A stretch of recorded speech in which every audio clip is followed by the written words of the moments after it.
Have you ever wondered what fascinating secrets lie behind the boys in the band? Today we're uncovering 20 surprising facts about this groundbreaking adaptation. Let's dive right in. Where the hell could Harold be? Happy birthday. You're late. Oh, Michael, you kill me. When he's sober, he's dangerous. When he drinks, he's lethal. That's your surprise. Number 1. Origins in a pioneering play. The Boys in the Band is based on Mark Crowley's 1968 stage play of the same name. When it premiered, the play was revolutionary for its frank depiction of gay men's lives, something rarely shown with such candor on mainstream stages.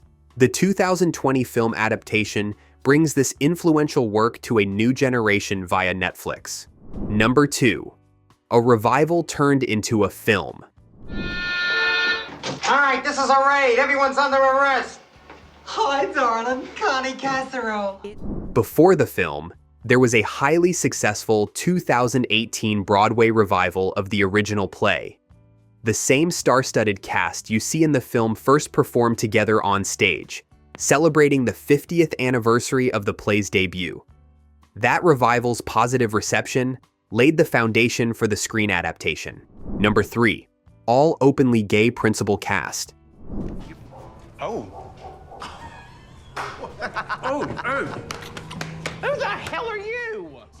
One of the film's most significant aspects is that every principal actor is openly gay, a major milestone for LGBTQ+ representation. This casting choice underscored the production team's commitment to authenticity and honored Mark Crowley's original intention to tell a raw and honest story about gay men's relationships with each other and themselves. Number 4. Ryan Murphy's involvement. Ryan Murphy, known for hit shows like Glee and American Horror Story, produced The Boys in the Band. He was instrumental in bringing the Broadway cast and creative team together for the film. Murphy's enthusiasm for telling diverse stories aligned perfectly with this production's goal of spotlighting a pivotal piece of LGBTQ+ history. Number 5. Joe Mantello's direction. And the 2004 Tony is awarded to Joe Mantello, Assassins. Joe Mantello, a two-time Tony Award-winning director and a notable actor in his own right, helmed both the Broadway revival and the film. His intimate knowledge of the material allowed him to maintain the production's original theatrical essence, even as he shifted to the medium of film, refining the pacing and emotional beats for a screen audience. Number 6. Same cast, same chemistry.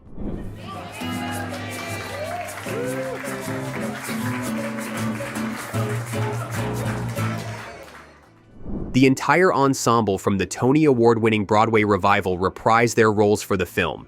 Jim Parsons, Zachary Quinto, Matt Bomer, Andrew Rannells, Tuck Watkins, Michael Benjamin Washington, Robin DeJesus, Brian Hutchison, and Charlie Carver all returned. This continuity kept the onstage chemistry intact, giving the film an organic and authentic group dynamic. Number 7. Tony Award win for the revival.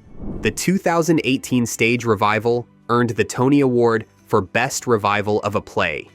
Critics and audiences alike praised the production for injecting new life into a classic work.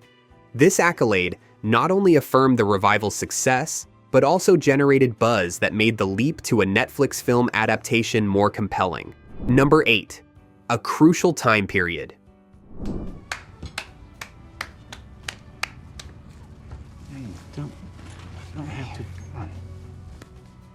Set in 1968, the story takes place a year before the Stonewall riots, an event that shifted the LGBTQ+ rights movement into the national spotlight. By depicting the characters' lives prior to this watershed moment, the film captures a raw sense of vulnerability and tension that foreshadows the social upheaval just around the corner.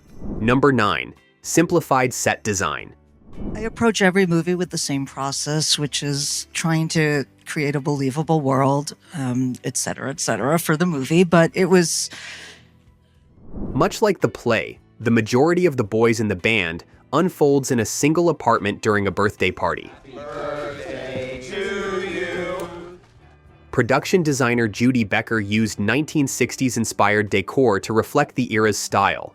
The contained setting heightens dramatic tension, forcing the characters and viewers to confront emotional truths without the distraction of multiple locations. Number 10. The playwright's involvement. Mart Crowley, who passed away in March 2020, was closely involved in the revival and the film. He witnessed how the story he'd penned decades earlier still resonated with modern audiences. Crowley's input ensured that the adaptation stayed loyal to his original script while still updating certain elements for contemporary viewers. Feel free to click that join button below. You'll get exclusive early video releases, connect with fellow film enthusiasts, and discover more hidden gems in LGBTQ+ cinema. Your support truly matters. Number 11. A tribute to the 1970 film. You know what that means? Do you know what it means to be in the closet? Don't, Michael, it won't. Though the 2020 version stands on its own, it acknowledges the original 1970 film directed by William Friedkin. The creative team viewed Friedkin's adaptation and drew lessons on pacing and performance. However, this new version also strove to reflect modern attitudes, making sure the script's raw emotion felt relevant for today's audiences. Number 12. Intense rehearsal process. Happy birthday to you.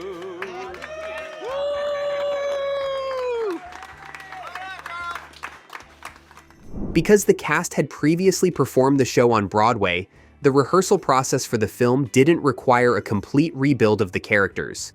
Instead, director Joe Mantello focused on adapting performances for the camera's intimacy.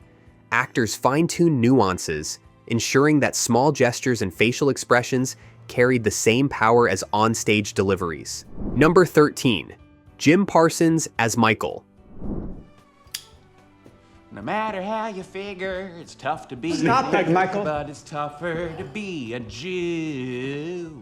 Jim Parsons, best known as Sheldon Cooper from The Big Bang Theory, plays the pivotal role of Michael, the party's host. This character struggles with internalized homophobia, financial stress, and vulnerability. Parsons' performance both on stage and in the film was praised for moving beyond comedic expectations, highlighting the actor's dramatic range. Number 14. Zachary Quinto's dark charm. Well, Harold, happy birthday. You're just in time for the floor show, which you can see is on the floor.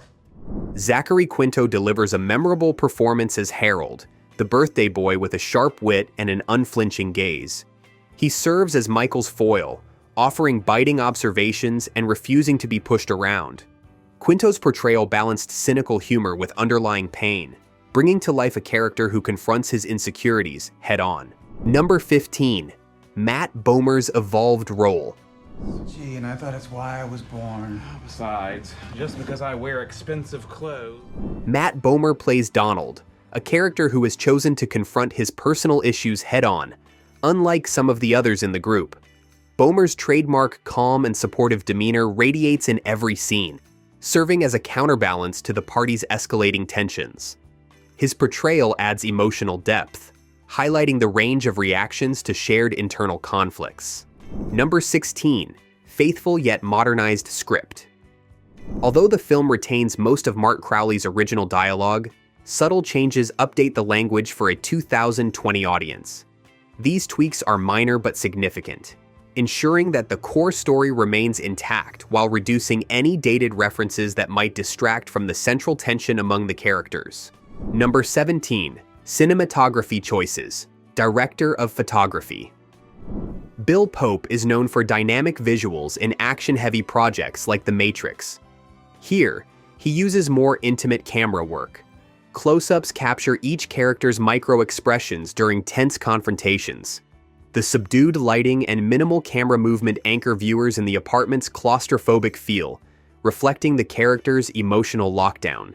Number 18. Post-production amid a pandemic. The film wrapped principal photography before the global health crisis escalated in early 2020. Much of the post-production work from editing to scoring took place under restricted conditions. Despite these challenges, the creative team managed to deliver a polished final product, coinciding with the film's Netflix release in September 2020. Number 19. First screenings and reception. When The Boys in the Band premiered on Netflix, it garnered positive reviews for its ensemble cast and faithful yet fresh take on a historic play. While some critics felt the single-location staging remained stagey, others believed the confined space amplified the tension, aligning perfectly with the film's unflinching exploration of identity and friendship. Number 20. Legacy of Acceptance. It was a 1970 movie based on a no-holds-barred play about gay life in a difficult time. Ultimately, The Boys in the Band carries forward a legacy of openness that began in 1968. By showcasing an all-gay cast and shedding light on themes like self-acceptance, internalized bias, and the strength of chosen family, the film challenges viewers to reflect on how far we've come and how far we still need to go. Thanks for watching. If you enjoyed learning these facts, remember to like, subscribe, and share with fellow movie fans. Stay tuned for more deep dives into cinema's most compelling stories.